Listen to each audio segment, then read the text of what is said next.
সাথে গিয়ে কোনো খারাপ ব্যবহার করা যাবে না। আমরা কিন্তু নতুন ধারার রাজনীতি করতে আসছি, আমরা কিন্তু নোংরা রাজনীতি করতে আসছি। এই জন্য আমরা বিজয়ের পরে কোথাও আমাদের একটা নেতৃবৃন্দ কোথাও গিয়ে কারো হুমকি দিছে, অথচ উল্টা কিন্তু অনেকে আমাদের নেতা কর্মীদের হুমকি দিচ্ছে। আমরা এই নতুন ধারার রাজনীতি করবো দেখেই আমরা কিন্তু একটা মানুষকে, আমি একদম স্পষ্ট বলছি, যারা আমাদেরকে ভোট দেয় নাই, যারা আমাদের বিরোধিতা করছে, এখন তারাও আমাদের কাছে নিরাপদ।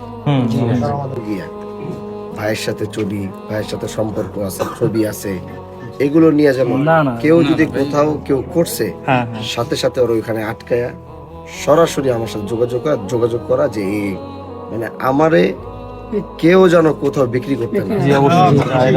আমরা এই নোংরা রাজনীতি দাফন করি না, আমরা নতুন একটা সুন্দর শৃঙ্খলাবদ্ধ সুশীল সুন্দর একটা রাজনীতি করতে চাই, যেটাতে মানুষ শান্তিতে থাকতে পারে, মানুষ শান্তিতে বাঁচতে পারে।